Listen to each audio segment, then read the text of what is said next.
At the time of this recording, Donald Trump, our president, has threatened the overt annihilation of an entire group of people.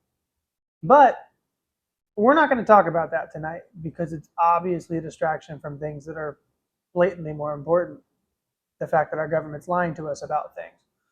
So buckle up. I'm going to go get a cigar. As always, I've forgotten it. We'll be right back.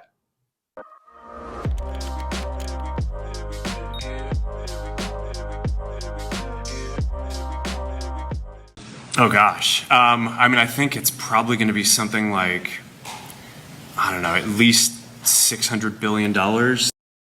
Okay, so right out the gate, dude, I'm not even going to start waiting on nothing. We're going to come right out with some facts. So something that a lot of people don't know, Tyler Robinson's firearm. I could have cut that better. Tyler Robinson's firearm had 6 DNA sets on the gun. Okay? The gun that supposedly shot and killed Charlie Kirk had 6 different people's DNA on it. One of them, obviously, was Tyler Robinson's. It was his gun. Of course he would have his DNA on it. If you took any gun out of my safe right now, they would all have my DNA on it. That makes sense. What doesn't make sense is that there was 5 other people's sets of DNA on it who, for lack of better phrasing, never had to answer for anything because they're not suspected of a crime. I want to know whose sets of DNA that is, because I feel like that tells a story of its own. I mean, come on, pretty obvious, right? So I got my notes typed up tonight, and we're looking real professional. We're looking real professional. Okay, we got the hat back on, but I am still wearing my outfit from work, which means I probably can't wear these pants for a while because they're dry cleaned and they're gonna smell like tobacco. So we're gonna have to take those to the cleaners. Speaking of which, we're gonna take these facts to the cleaners too. So right out the gate, 6 sets of DNA are on the gun. I just said that, but reiterating that so I can get my train of thought back. The gun could not have been proven to be fired. So get this out, or get this real quick. So a lot of people, they ask a very normal question. Why did it take them so long to find some artifacts from the shooting? Like, why did it take them so long to find the gun? Why did it take them so long to find the shooter? Well, I kind of brought that up a little bit in the last episode. The shooter is Freemasonry. There's a lot of symbolism with Freemasonry. He was caught 33 hours later. But the firearm, they couldn't find it, and they used dogs whose whole job is to find these types of things. And basically the way they operate, I didn't even grab myself water. Dude, we're shooting from the hip tonight. Okay. The way these dogs work, the dogs, they operate off the premise of basically being able to pick up spent gunpowder. So they smell it, right? And I'd like to think that they're pretty good at doing their job. I think canines can smell up to 20 times as strong as a human can. I'll put that up here because I don't know, and I want to fact check myself. I'm curious too. But yeah, I mean, little things like that. They smell incredibly strong. Sorry, I was just writing that down too because I want to fact check it. You know what I mean? But anyways, they smell a lot stronger than we do. Their jobs, they were trained specifically to pick up spent gunpowder. So when they're talking like that residue, right? The residue that comes off a gun when it expels a casing, as we all know, or maybe you don't, so I'll explain it briefly, but as we all know, when you shoot a gun, stuff comes out the front. That part's obvious, but there's also stuff that comes back, right? So people that shoot the guns, their hands will get coated in really small, fine dustings of residue. I think it's like sulfur and then just gunpowder. I'm not sure what all it turns into after it ignites, but there's a chemical left over. Anyways, that's picked up really easily by these dogs. And they couldn't find the gun. They went past the gun 2 different times and they didn't find the gun. It was like this rookie police officer who had only been with the cops for such and such amount of time. And he found the gun. after they went past it 2 different times. So the gun cannot be proven to have been fired. This is shown because the dogs who were literally used to do this and detect this specifically could not trace the weapon or any residue from the weapon. So right off rip, we're not even really 5 minutes in and I'm already going into it, okay? We're barely 5 minutes in and I'm going into it. Reviewing some things that you guys probably already know. The camera evidence shows him running across the rooftop. Now, it's conveniently cropped to not show the full image, but it's a security camera. It is a wide angle lens. I've talked about this a little bit before on other episodes, just kind of in passing. But these cameras are very easily able to show the full picture. I mean, I'm not like an IT tech support guy or like a securities expert, so don't quote me on this. Don't take this to the bank. But they're usually able to see like up to 180 degrees FOV. So with that being said, they literally cropped this out to show him only just running off the roof and jumping. The wide angle shot would have shown the shot being taken if it was done by Tyler Robinson. However, that evidence was never released to us.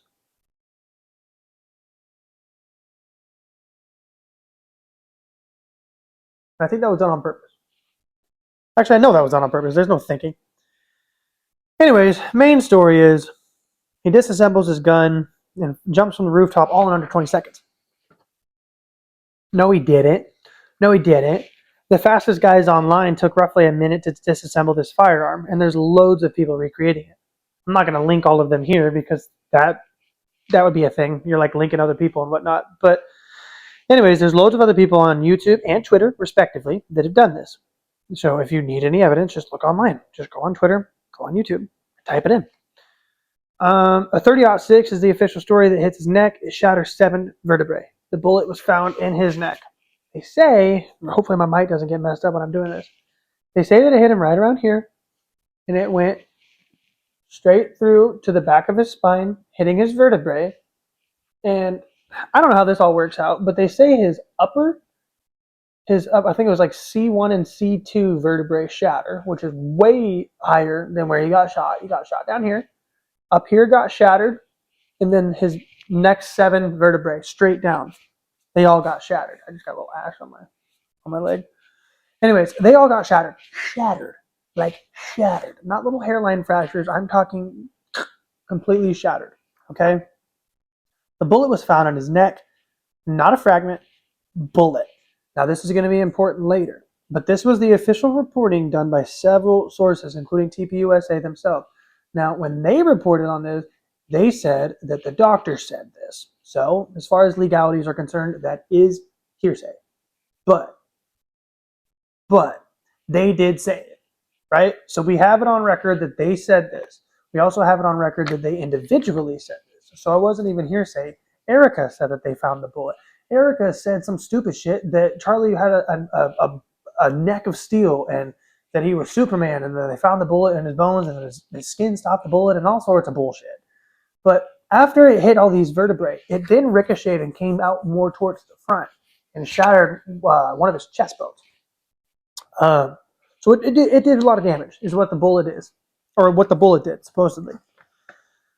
Now, officially, this bullet hitting Charlie's neck up here snaps a metal chain clear off his body way down here. That's where the clasp was that supposedly broke. Now, it's on video showing this. I'm not going to post it because I am way too small of a YouTube channel to even take that kind of risk. But it's there. It's gory and it's there. You can see it if you want to. But it shows his necklace flinging off the back of him, right? That part's evident. If you don't believe me, just look at Baron Coleman. He's seeing it. Candace Owens, she's showing it. Ian Carroll's showing it. There's a lot of big-time guys that are showing it, and girls that are showing it. So just go look at those videos if you want to see more in-depth evidence. This is more just a summary of everything, and I'll overlay the things that are safe to overlay, or saying the quieter part out loud, the stuff that's not done by other content creators, because I'm not collaborating with them. And I don't really know how all that stuff works, so I'm not trying to get copywritten strike and all that stuff. So if it's official narrative, if it's official reporting, or if it's stuff that's been unreleased by other people, or unleashed by other people, I can't even talk. Released by other people. If it's information that's been released by other people, Sure, I'll go over it briefly, but I'm not going to like show their videos or I'm not going to show their clips here because, again, I don't know how all that stuff works. I need to mind my P's and Q's and stay buttoned up. I think it's fine, but again, I don't really want to explore that rabbit hole right now. So, anyways, reporting on what other people are reporting as well. And you can flame me in the comments. That's totally fine. I'll accept criticism. That's fine. You should see me on the golf course. I'm terrible. Okay. But the official story was his chain snaps metal chain off his body. It goes clean off without it ever actually striking it. And that's odd, just objectively. That doesn't make sense.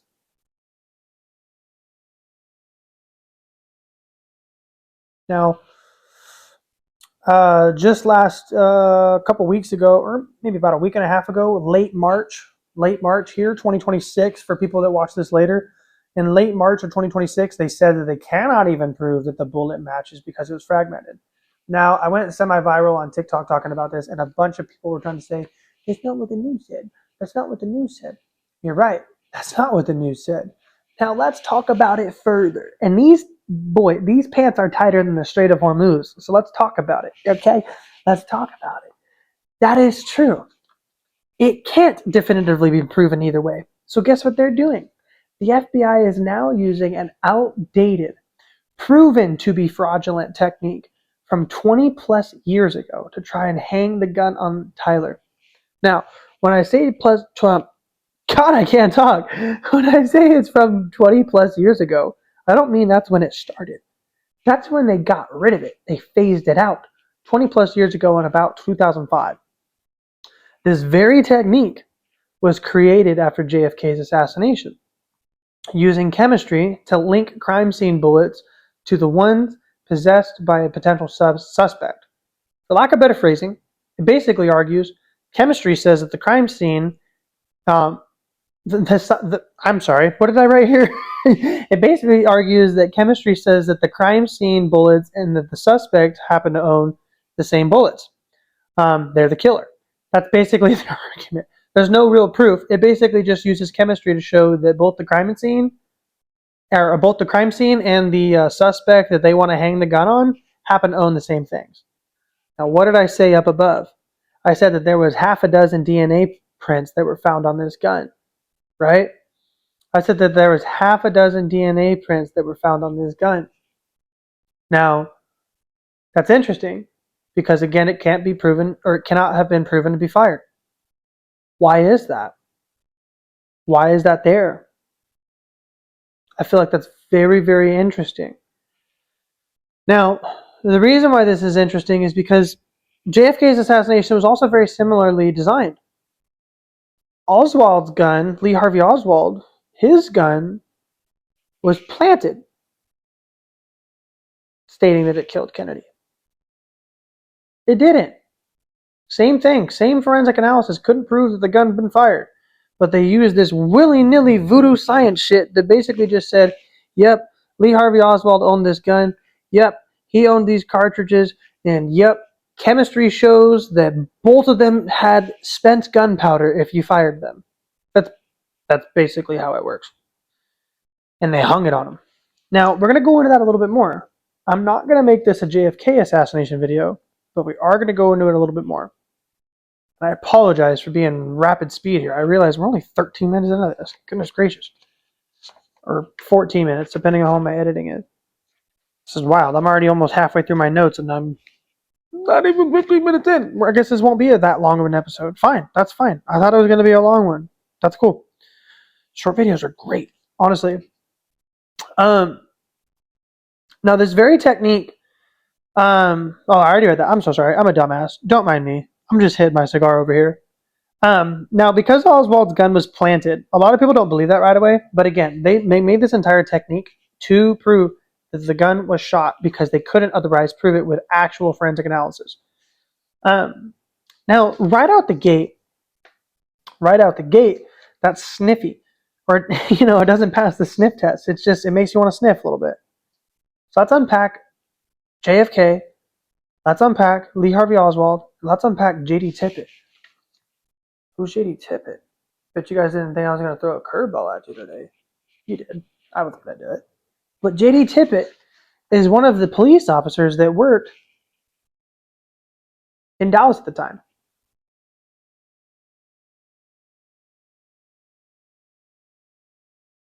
You know how these things are. They go out if you don't just absolutely touch them. So anyways, J.D. Tippett, he worked for, I think it was the Dallas Police Department. We're going to give that a Google. I'll post it. He worked for the Dallas Police Department up here. And here, let me write that up here. Because I'm out here just being silent. It's hard to type. Not type. Good God, I can't even talk today, man. This is going to be a fumbly episode. I can't write and talk at the same time, or one of two things happens. You let me know if this happens with you too. When I write and talk at the same time, I either say what I'm writing or I start writing what I'm saying. It happens without fail, bro. Without fail. I might be good for a sentence or two, but then, boom, I start to mumbo jumbo, and that's not cool. So anyways, I'll clip out some of that quieter shit. You won't even see it probably. But J.D. Tippett, he worked for the police department, and he's the one that most likely shot Kennedy. Flat out, cutting through the noise, he's the one that most likely shot Kennedy. He shot him from the grassy knoll.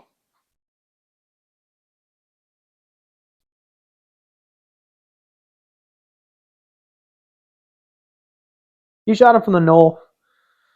That's the spot right next to the underpass where he got hit head on. His head got, eviscerated. Now, he shoots Kennedy, and the way the story goes is Oswald was at the movie theater, completely unrelated to the shooting, literally less than an hour later, and he runs into J.D. Tippett. They have an argument. He shoots J.D. Tippett. The official story is that he shoots J.D. Tippett because he's on the run from the police because he just shot Kennedy. Why the hell would he be at the movie theater watching a movie? Right? That gun was planted. Lee Harvey Oswald was a patsy, and he said so before he died. So it's not my words. Come on, man. No, they're taking me in because of the fact that I lived in the Soviet Union. I'm just a patsy. President. It's not my words. Nope. His words, right? And I take a man at his word. He said he was a patsy, and I'll try to find that video if I can.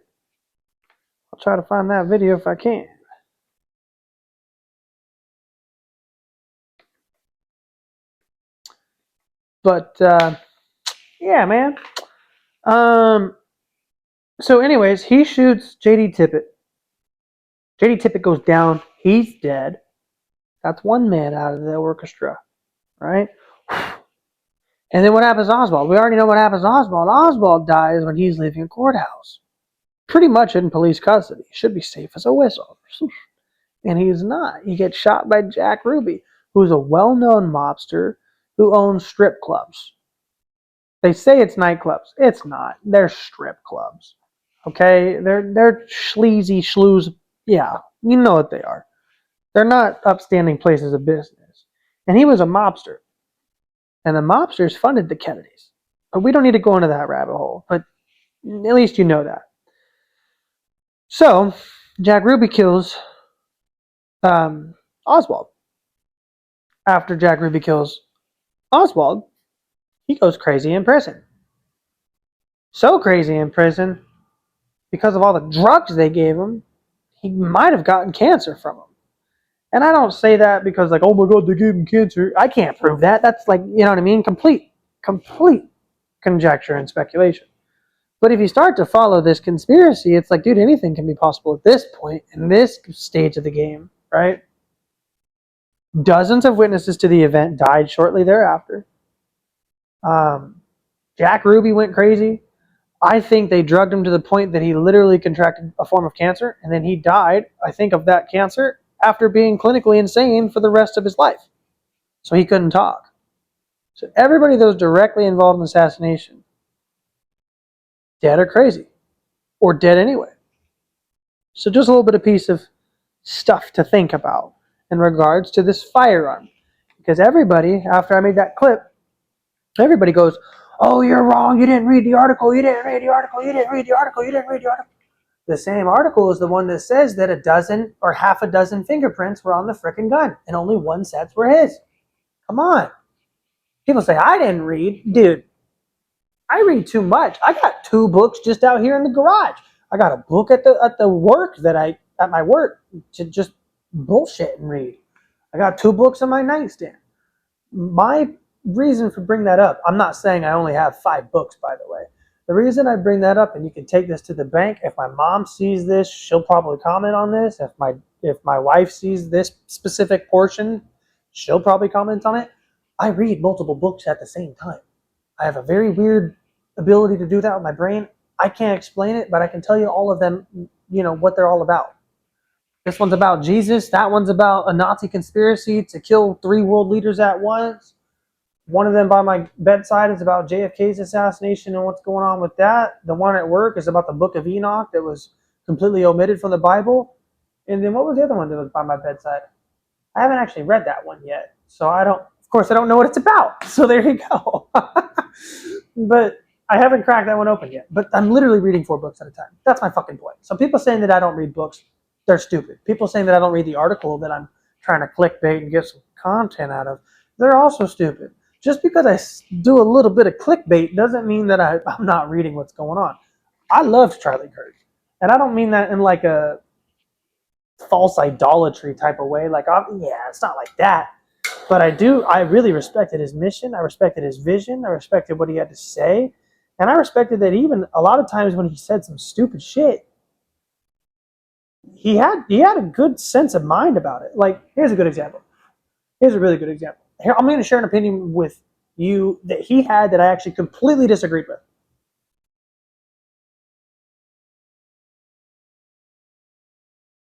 Pot. Let's talk about pot for a moment, okay? Maybe you shouldn't say it like that. Let's talk about cannabis, okay? So cannabis in my state, completely legal. Anybody over the state of, or anybody over the age of 21 in my state can smoke cannabis. There's pretty much no judgment. Even the police, if they see you smoking down the street, they'll be like, don't do that. And that's about it. Unless you're causing a scene, they're really not gonna, they don't care. They treat it like alcohol. As long as you're not publicly indecent, you're not gonna get a hard time about it. That's truly the whole gist, okay? So it's legal in my state. Charlie Kirk brought up my state specifically. He would always bring up Seattle and Portland. So I'm in Washington. He'd bring up Seattle and Portland all the time when he'd bring up weed. And he'd say, ever since legalizing pot, these places have gotten worse and worse and worse. And usually he would say pot because he's kind of got that like old-fashioned word choice about it. And sometimes he would say marijuana because he got that old-fashioned word choice about it. Now, again, I don't use that word. The term marijuana is actually racist, and I'll explain that too.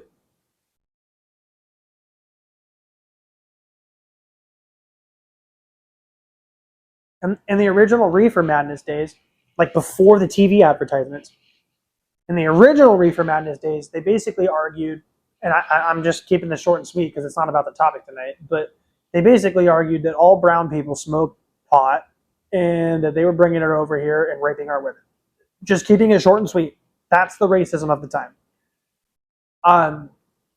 So they called it marijuana, and they made a freaking Mexican word for it. I don't actually think at the time that was necessarily the word. I think they very literally just created it. So it's a racist term. The word is cannabis, the word is weed, the word is pot, the word is ganja, the word is whatever you want. But marijuana it's just charged. That's just a charged word. We don't got to use that.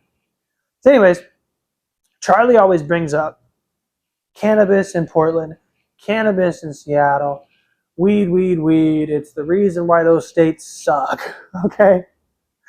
Now, I've lived in this state my whole life. It sucked a hell of a lot longer than since weed's been legal, bro. I could promise you that. He basically blamed it for the crime. He blamed it for all sorts of shit. Now, completely disagree with that opinion.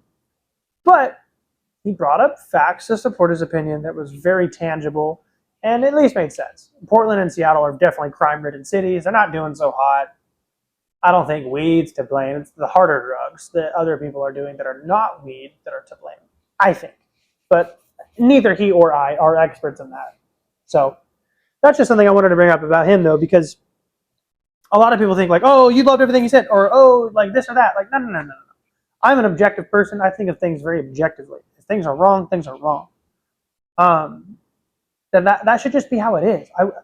When I was younger, I used to really stick to my guns, and I do, but usually for things that are objective. Like if things are right or wrong, we are sticking to our guns about things that are right or wrong. If I'm incorrect, I've started to get to an age where I'm like, fuck, I am wrong. I need to admit that. It took time to get here. Took time to get here. But I don't like everything Charlie said. That's really my point. I don't like anything Trump's saying right now. At the start of this video, I mean, shit, just to get you wrapped in, we're talking about him. He threatened to literally annihilate an entire group of people. I'll post that here, and it's super duper bad.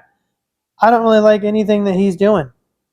I don't think it was a tweet, excuse me. It was like a Truth Social or whatever the hell you want to call it. But, dude, he's threatening the entire annihilation of an entire group of people.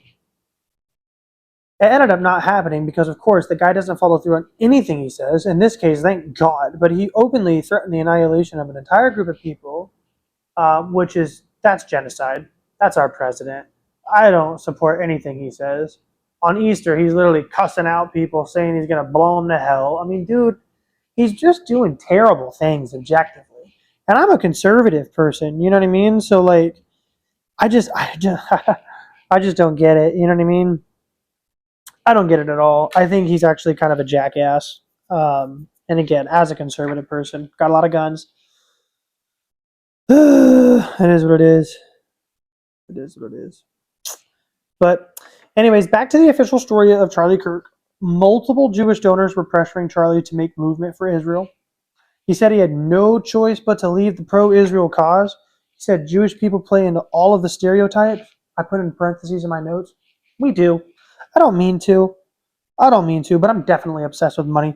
I'm sorry, dude. Somebody's got to say it. It might as well be me because, look, if I make fun of myself, who cares, right? But if you do it, you're kind of a jackass because I was just born this way. I can't really control it, But if I make fun of it, that's fine. It's like called self-deprecation. It's like when Dave Chappelle goes on his rants about words I can't pronounce, words I can't say, And we all love Dave Chappelle. He's a funny guy. But when he makes jokes, it's okay. If I had said any of that crap, I would be objectively a piece of shit, right? Right? But when he says it, he's professional and he's doing it about himself in a way that's very funny. I think I lack the professionalism about my self-deprecation, but that's another point. Screw that. So anyways, I'm going to post that clip if I can find it. I forget if it was a clip or a post that he said. I will post that here so you guys can all, of course, see it. Because, yeah, I think it's important to show that to everybody. But yeah, he basically said that we play in all of the stereotypes, which basically just means that in that case, he was talking about Zionism. He wasn't talking about actual Jewish people. He was talking about Zionism, which is the creation and propagation of the state of Israel. I'm talking way too fast, and I'm so sorry. Zionism is just talking about creating the state of Israel and keeping the state of Israel. And in Netanyahu's case, expanding the borders every freaking year, which is stupid.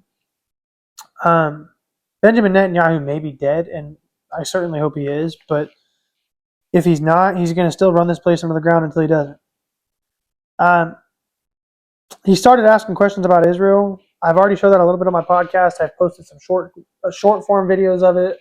I'll post it again, but he basically asked if there was a stand-down order in Gaza on October 7th, because, again, Gaza is super duper tiny. Or not Gaza, just Israel in general. Israel is super duper tiny. It's 1/8 of the size of the state of Washington. So, I mean, you could drive across it in an hour. Very small. But it took the military 7 hours to respond on October 7th. What's that about? I mean, come on, dude. That's like, there's nothing to say with that, right? There's nothing to say with that. There's nothing you can bring up that justifies that. And he started asking this question. He asked those questions a week after October 7th. So when people said that he died pro-Israel and he was this or that or this or that, no. He had respect for Israel and he traveled to Israel and he had Jewish friends and Jewish donors and all sorts of stuff, but he had a good head on his shoulders. He was asking questions about Israel. He was asking questions about Donald Trump and his inner circle, and he was asking questions about Epstein, and not asking questions, but just observations. He was stating that we shouldn't go to war with Iran. I look like crap today. I can't stop noticing, dude. I gotta clip my nails and freaking shave my beard, dude. Being a dad's tough. I'm out here like just looking like a hobo. I don't mean to. Bear with me. All of my mamas in the chat, because I found out that actually 40% of the people watching this are women. Hey, ladies. All my mamas in the chat will totally know what it is. It's hard to get good hygiene sometimes when you're on dad duty and you're also making videos and doing TikToks and doing all sorts of stuff. It's no excuse, but I'll put these tiny little items on the back burner so that way my kid's taken care of. I can make a video and then real quick I can do a little video for my Spore Busters, right? As always, my video is brought to you by my company. My wife and I opened a company. I think you guys should totally tune into this. It's just short and sweet. My wife actually made this video. Welcome to my usual Tuesday night. I'm just kidding. I'm actually just going to show you something. It's really cool. We're called Spore Busters, and I found the stickiest, grossest things I could in my pantry so I could show you how legit Spore Busters is. This is our sample right now. I'm just testing it out, but wow, I am absolutely amazed. A lot of us have these normal everyday products under our sinks right now, but they are full of toxic ingredients. Throw it all in the trash. Spore Busters is made of non-toxic ingredients, smells amazing, and cleans better. So yeah, that's what our episode's brought to you by. Every episode's going to be brought to you by that, and hopefully when I get bigger, we'll actually have some bigger, truer advertisements and sponsors. But yeah, we had fun, dude. I mean, my stuff cuts through syrup, it cuts through molasses. It's got 6 ingredients in it. It's safe as all get out. Obviously, it's not a consumable product. It's not edible, so don't eat or drink it. You'll have to call poison control. But if you're just using it as directed, dude, it's safe as all get out. Your kids can use it. You're safe. Heck yeah. Heck yeah. So you're welcome. And I'm making that right now. So if you like it, follow me on TikTok. I'm building a website. The website looks like crap because I edited it myself. I'm only a 28-year-old who didn't go to school to do this, but so follow me on the journey. Follow my wife on the journey. That's the only account she has right now, Spore Busters. So if you want to keep in touch with her, just follow her. You can DM her. I won't message you if it's not for me. Just say, hey, Mackenzie, it's for her because we share the account. But anyways, give us a follow, say hi, do all sorts of stuff. Now, here's an interesting thing that I want to talk about that was completely unrelated. Dang it, this thing went out again. So something that's completely unrelated to this. Now, Erika and Andrew Colvett were already in the air. Oh, I like that. My little cigars in there. Andrew Colvett and Erika Kirk were already in the air when Charlie got hit in the neck. And you might ask, what does that do to anything? Why does that matter? Think a little bit.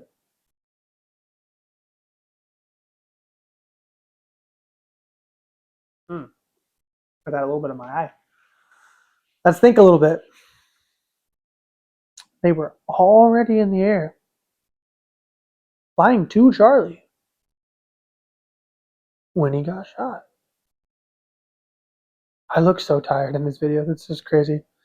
I slept pretty good last night, but I'm on trazodone now. So, anyways, can you tell I have ADD? I'm on trazodone, and dude, it makes you so freaking groggy. My doctor, I told them that I can't sleep, and the first thing they do is recommend meds. They don't ask what's going on. They don't try to do a sleep study or anything. They just slam meds on you. Anyways, it makes me groggy. So anyway, they were already in the air. They were already in the air. They were flying to Charlie Brown. They were on the way to Charlie Brown. Bet you didn't think that, did you? Bet you didn't think that, did you? And Flight Radar kind of shows this. I say kind of because they've given an official story. But their official story doesn't match anything. For example, Andrew Colvett's been live on Turning Point USA while being proven to be in another place at a different time. For example, one time he was live on Turning Point USA, the Charlie Kirk show. He was actually in the White House talking with somebody.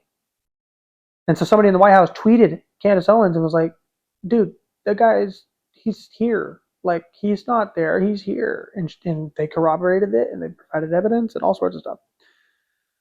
So following that trend, Andrew Colvett's phone was conveniently off at certain times, and I'm not going to go too far down that rabbit hole because that alone is like 40 minutes of just time stamping and data. But the spark notes of that data basically shows he created an alibi out of thin air, but it doesn't hold up if you put a magnifying glass to it. After you put a magnifying glass to it, you can pretty much definitively prove that Erika Kirk and Andrew Colvett were already on a plane inbound to Charlie. They may not have been on the way to Utah proper, but they may have been on the way to another location. And I say that because if I remember right, I think they were actually coming from California. So they may have stopped shortly in Scottsdale and then immediately hopped to go to Utah. Scottsdale in Arizona is where TPUSA's headquarters in. But I think they were all in California at the time. So anyways, they met in Scottsdale. They fly. They're already flying. This whole thing is planned. Let's just cut to the chase. This whole thing is planned. Okay? Erika Kirk and Andrew Colvett, at this point in the game, they immediately need to be deposed.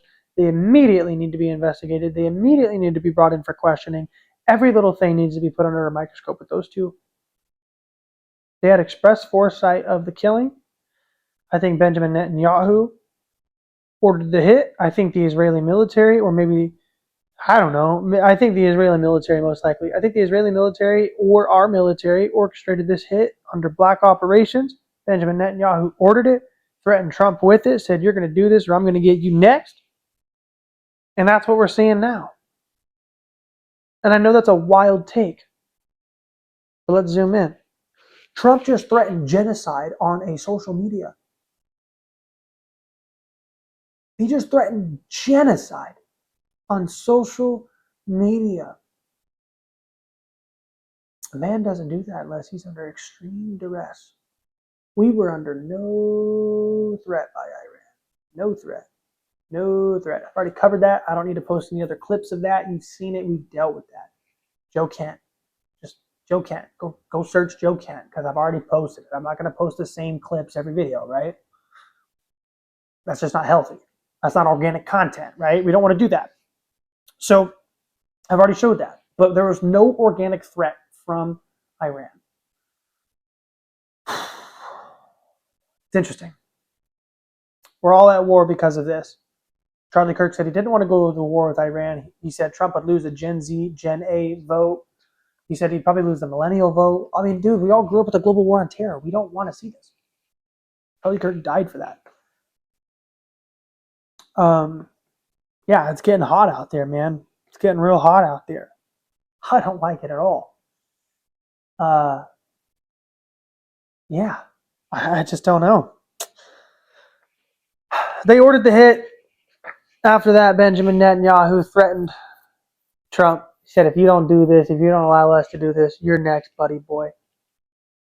I think Erika Kirk and Melania Trump were honeypots for Charlie and for Donald.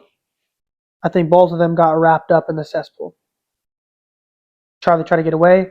They killed him. Trump tried to get away. They threatened his family. He got back in. And now he's done. And they're going to say that the argument is that he has dementia. No. I don't think he has dementia at all. I think he's completely coherent, as I always do. Oh, shit. That was hot. Yeah, that happened. That's on the blooper reel for sure. Ooh. Ooh. Ooh. little bit of ooh. Got some cigar on my hand, brother. Oh, I mean, dude, that happens. Dude, that was good. It wasn't too bad. I've had way worse. But dude, that made me jump out my pants there a little bit. They're tight. I don't even know where I was going with that, man. I just kind of totally lost my train of thought after that happened. Oh yeah, and then that's how they got Trump. They reeled him back in. So they're gonna blame it on dementia. It's not dementia. That guy's clean, man. He's super. I wouldn't say smart necessarily. I'm not gonna call Trump smart. That's an aggressive take. But what I would say is that he's savvy. He's been around the block.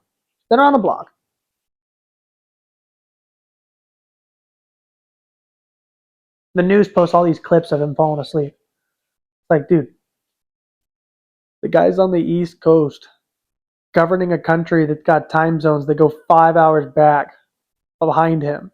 And those countries, or not countries, excuse me, those places in the time zones 5 hours back are the ones that are closest to our enemies. That boy's not going to sleep till 3, 4 in the morning, and then he's whipping it right back at 7 a.m. I don't like Donald Trump. The guy's a scumbag. He's in the pedophile files. He's all over that shit. But looking at it objectively, the guy's 80 years old and he runs off like 4 hours of sleep a day. I mean, what the fuck do you expect? He's probably going to fall asleep once in a while. Be objective. You can say, yeah, that guy's a pedophile, and no, he probably doesn't have mental illness just because he fell asleep off 3 hours of sleep.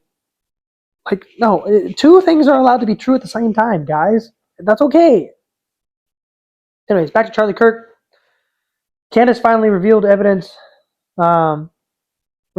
showing the rear video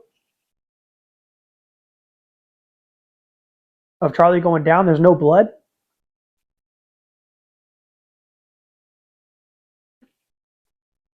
Shit, I'm not here making noise. There's no blood of Charlie going down until right out the end. There's a little bit of droplets on his hand. Now we've all seen the other evidence. I'm not making that argument. I'm only bringing that up because it definitively proves that nothing comes out the back, and we don't even see a bulge in the back either. And the only reason I bring that up is because, dude, if this shit broke 7 vertebrae, 2 including the very base of the neck, like right, or the base of the skull, those would bulge right off the rip, dude. I mean, they would at least do that. Like a little half-inch to 1-inch bulge. None of that out the back. I don't see none of that. I see a shirt puff on the back, and I see the shirt puff in the front. That's all I see. And again, I'm not going to post that because I'm too small of a channel to take these kind of risks. Let me get bigger and let me learn more about this platform, and we'll learn into it. It's funny. People make jokes with me. They're like, dude, you're such a good researcher, but you don't know how to do like basic things on a computer. And I'm like, I know. I'm very niche. My autism is very niche. I've got the really good with numbers autism. I don't have the really good with technology autism. Now, anyways, I bring up the rear evidence because I blatantly don't think that he was shot by anything at this point. I'm officially a firm believer in the exploding mic theory. And I wasn't at first. I actually thought it was so stupid. But the more time goes on, the more they're trying to feed us this bullet theory. And that just doesn't seem right. So now I'm fully on board with the exploding microphone.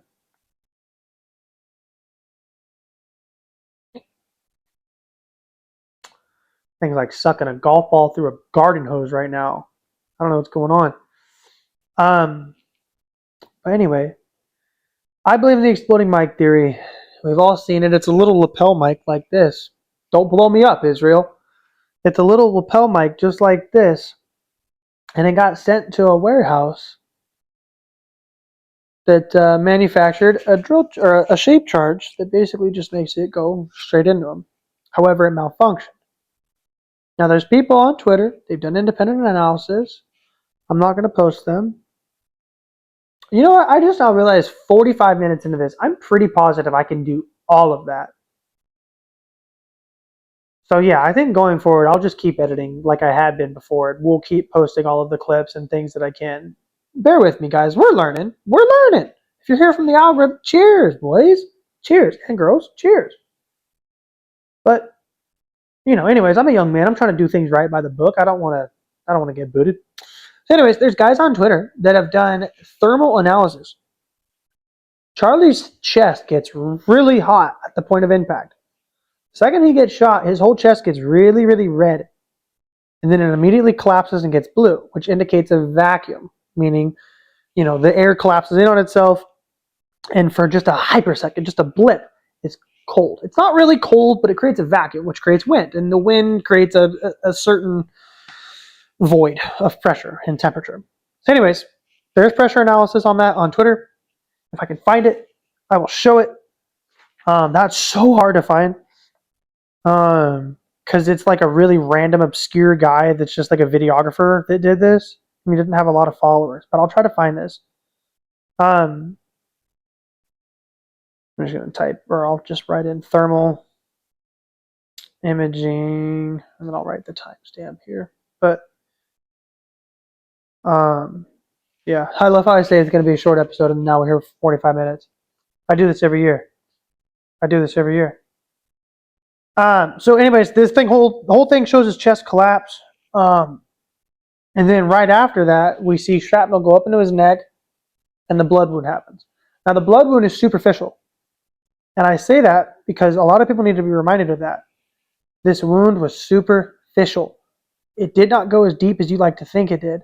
The whole analysis is a lie, and they're making it up. I promise you this. That wound was superficial. I forget who it was, but there's a clip. You can find it on YouTube. There's a hockey player. This old video. Hockey fans, you're going to already know where I'm going with this.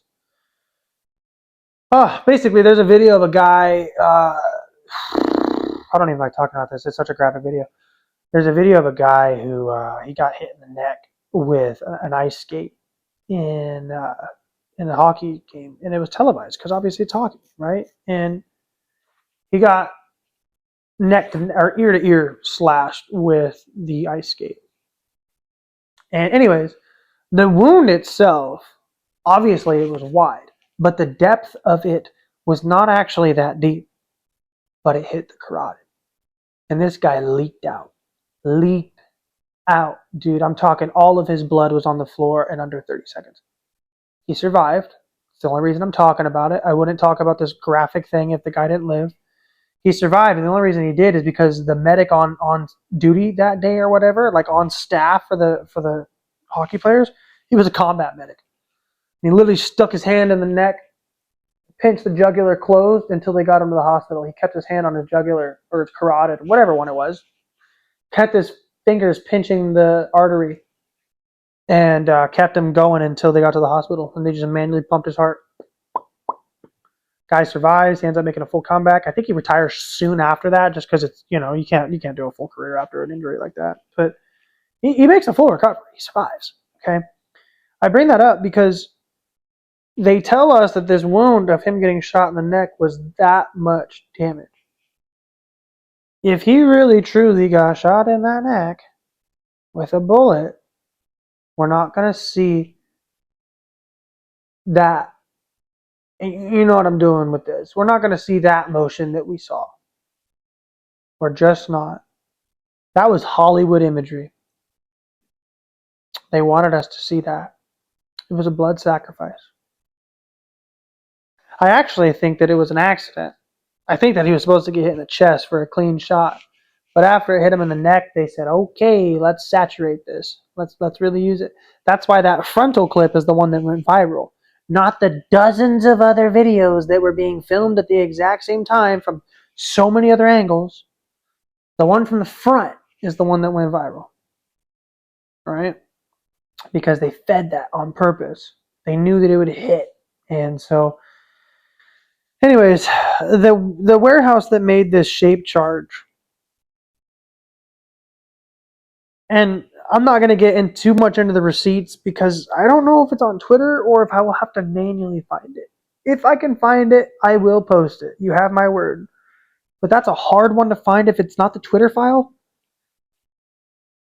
I think it's on Twitter. We'll look. Let's write this down. We'll look. But anyways, there was a file that literally showed a $500,000 contract to make one explosive at this one warehouse. It was filled out in May, processed and delivered in August. He died September 10th. And there's evidence that his death was being planned for at least 6 months. I'm not going to talk about that now because we're already talking about one other story.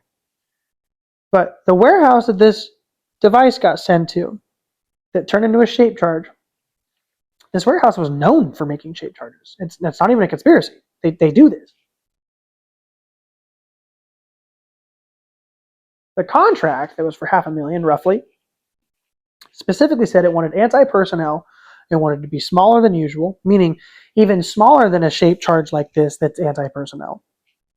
So super duper tiny, and it was able to fit in the microphone. Exactly a month after Charlie died.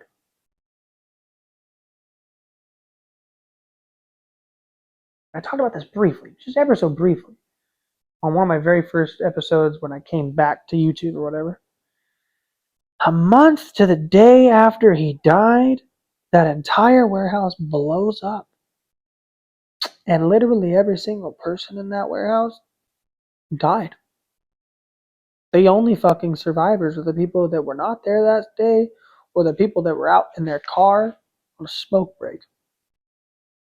Initially, I actually thought everybody died. But I think after doing further review, they did find 2 survivors or 3 survivors. So thank God. You know what I mean? And we should probably watch out on them. What's going to happen to these 3 guys over the next few years? Let's check out for any car accidents or heart attacks, right? It's rumored to possibly be linked, this warehouse. I think so because of the contract timings. And again, if I can find it, I'll post it, blah, blah, blah, blah. Let's get into more details. Iran, this week. This happened. Like April 1st, I think. So yeah, like almost exactly a week ago. Iran hacked Kash Patel and other government evils over the weekend. They claim that they have evidence that Charlie Kirk was killed by the microphone and that a piece of shrapnel is what caused the wound to the neck. Now, officially stating, I've started to believe these things before the Iran narrative. I don't really believe in Iran because Iran, it's just propaganda coming out of Iran, but it is telling that they're talking about it. Why would Iran be interested in Charlie Kirk? Right? Because they also think Israel might be behind it. So anyways, they have evidence, or they claim that they have evidence that Charlie was killed by the microphone and that a piece of shrapnel is what caused the wound in the neck. They also claim that the neck wound was never intended, and that's why that the sloppy narrative is just that, slop. And Iran said that this is from within the emails. So basically, Kash Patel's emails show that he didn't have enough proof to hang it on Tyler Robinson, and they're still going through with it anyway. Tyler Robinson never actually confessed. He was pressured into giving himself up after basically being gaslit by his own family. And their cop friends. So I think his dad, they were close friends with the police officer, and this guy is the one that ended up getting him to confess and move in. Or not confess, to turn himself in. They said, you look like the guy. They found your gun. The one that was planted and that was never fired and all sorts of shit. And it was also his grandpa's 100-year-old gun from World War I, by the way. Never fired, 100 years old, hit the shot, no big deal, boom. Police said that he was suicidal. They had him showing up to court in an anti-suicide vest, but they also said that he turned himself in because he was afraid of a shootout with the police. So which one was it? Which one was it? Again, these are all official stories. Official stories. There's also claims that Egyptian planes were following Erika and Charlie Kirk for years before Charlie died. Multiple hits across dozens of locations over dozens of months. I'm not sure how it really all ties in, but it's interesting. The reason why I'm not sure is because, dude, so many people have over-talked about it at this point that now I almost think that it's oversaturation on purpose.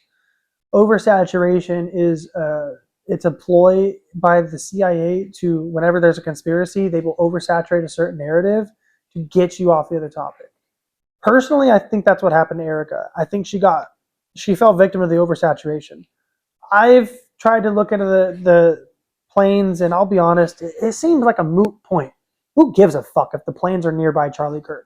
There's a lot of planes that are nearby a lot of people at a lot of times. Who gives a shit? Charlie was also a very popular person, and it's also very tangible that it could have just been one of his donors. Could have just been one of his donors that fly to some of his events. So me, myself, I don't give a shit about that, but I'm going to put that in here for the more casual people to draw their own conclusions, draw their own narratives. Do whatever you want. I'm just a dumbass wearing a freaking hat looking like Limp Bizkit. By the way, I might post that. A little Fred Durst. A little Fred Durst for you. Oh, God, I got to do it now. But yeah, dude, this whole narrative goes to shit when you actually start investigating things for yourself. There are rumors that Charlie didn't have her in the life insurance or that he wrote her out at the last minute. Now, I sell life insurance. I'm a professional in this industry. I have not found any evidence to corroborate this. I also haven't found any evidence that she's cashed in on the policy. So I don't know. Now, I don't exactly expect her to go balling out if she got a life insurance policy, but his life insurance policy was about $10 million, and that was just through TPUSA. And if they had something individual, it likely would have been vastly higher. Or excuse me, I said that the completely opposite direction. The $10 million policy that he had, I believe, was on his own. It was his own personal policy. But the one with TPUSA was, he didn't have, we don't know what that was. We don't know what that was. And as the CEO of a business, I would imagine, and I would professionally speculate, of which I am allowed to do as a professional, I would speculate that a CEO life insurance policy is much higher than the one that he personally held on himself. Because the one that you have as a CEO, it doesn't cover necessarily your personal expenses. It covers things like continuation of business. It covers reallocation of assets, expenditures, real overheady stuff.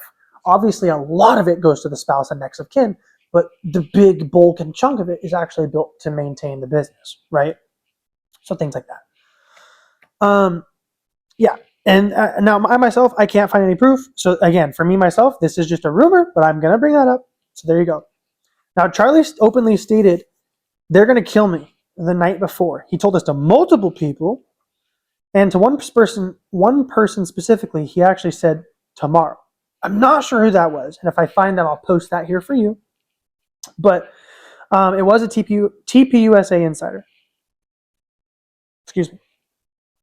Dan Flood, the lead of security, was texted by Charlie that he was fearful for his life, and Charlie texted Candace herself that he was going to die for this cause someday. That was way back in the day, though. I think it was like in 2018 or 2020. But he flat out said he doesn't think he's going to live long. He knows he's going to die for this movement, and that somebody else is going to have to carry the torch, carry his vision. And I don't like drawing these equivalences, but that's a lot like Jesus. You know, Jesus basically said, we got to pick up the torch for him. He said he's going to die young, and he's going to die for what he believed in. Good for Charlie, you know? He died for what he believed in, and he knew that it was going to happen. And he didn't back down anyways, which I think is badass. I don't care who you are, that's objectively cool, right? Excuse me. It's objectively cool to stand up to something instead of stand down. I think that's American. I think that we should all strive for that. Oh, and I think I just popped my back way too many times. All of that stuff is true. All of that stuff is true. And then last but not least, we're going to close out with this little juice, a little bit of juiciness for you. Erika Kirk is tied to Epstein. Yep.